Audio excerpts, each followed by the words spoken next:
Un événement comme celui de Lille aujourd'hui, il permet de capitaliser, il permet de consolider et il permet de d'essaimer les savoir-faire à travers les différents territoires et les différentes collectivités. Ici, on a tendance à dire qu'on est au nord de la France. En fait, non, on est au centre de l'Europe, à 1 heure de Londres, 1 heure d'Amsterdam, 1 heure de Paris.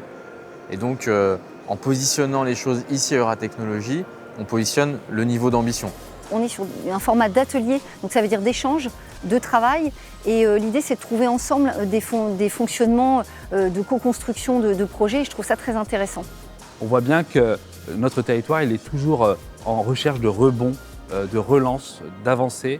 Et c'est vrai que les ATC, c'est pour nous aussi un accélérateur de cette réflexion.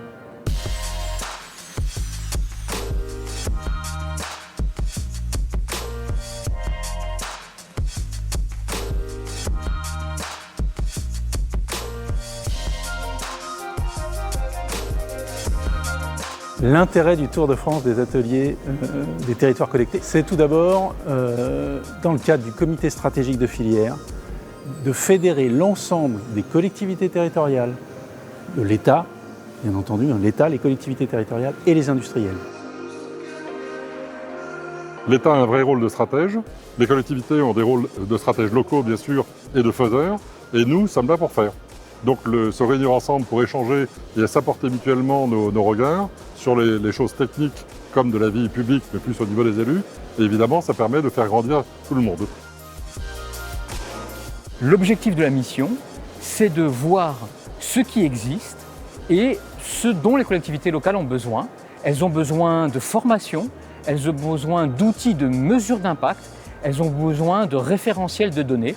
C'est tous ces sujets-là sur lesquels nous travaillons pour finalement embarquer les acteurs avec une stratégie partagée à partir des territoires.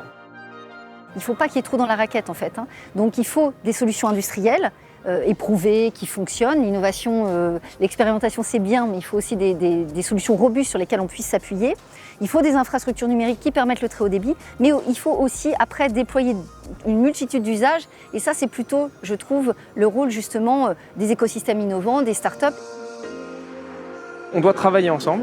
Et on doit travailler ensemble d'abord au niveau français, parce que si on arrive à avoir des standards et à déployer des solutions extrêmement efficaces vite, on a de fortes chances de pouvoir les vendre à l'étranger et d'imposer nos propres standards.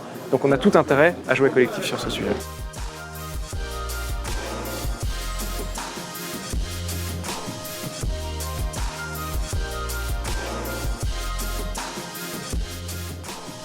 On est là vraiment pour penser à l'usager, pour penser service public, pour penser aux citoyens. Cela constitue un écosystème qui permet de bien capter le besoin initial et de pouvoir le travailler tous ensemble pour faire en sorte que la réponse soit la plus pertinente possible.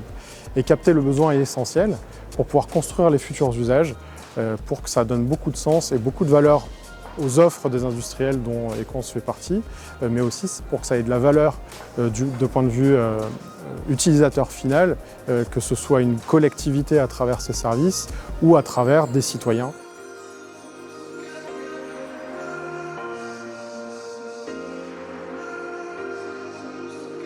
Sont des espaces qui nous permettent d'aller vers ce monde du numérique qui devrait être vertueux, c'est-à-dire vraiment un monde du numérique qui est de la désintermédiation intelligente, c'est-à-dire que de réunir au maximum l'usager à l'offreur de solutions, qu'il soit public ou privé, pour faire en sorte que l'usager se retrouve avec des services qui sont les plus adaptés, les plus pertinents possibles. On veut parler de services, de nouveaux services aux citoyens, grâce à l'ensemble de ces données collectées par tout un tas de capteurs divers et variés que nous sommes en train d'installer dans nos territoires.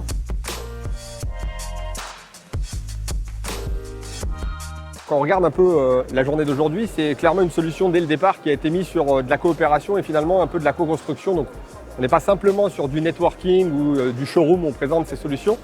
On est plutôt en train, par itération, de poser un peu les problématiques que l'on a rencontrées et les évolutions qu'on propose.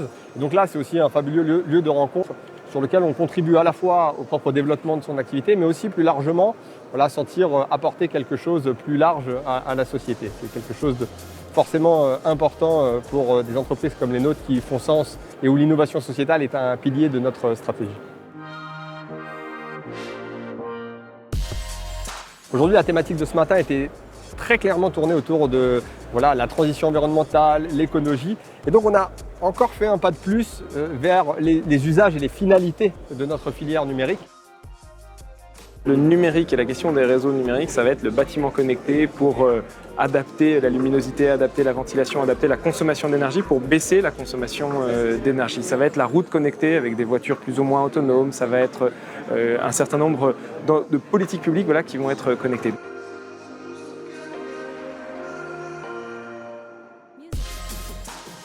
Ce qui m'a passionné, c'est que j'ai pu écouter une initiative sur les agriculteurs, par exemple, des collectivités locales qui installent des stations météorologiques de proximité pour que les agriculteurs utilisent moins d'eau. Nous construisons la ville dans laquelle nos enfants habiteront. Et donc c'est une certaine fierté, effectivement, de pouvoir dire j'y étais.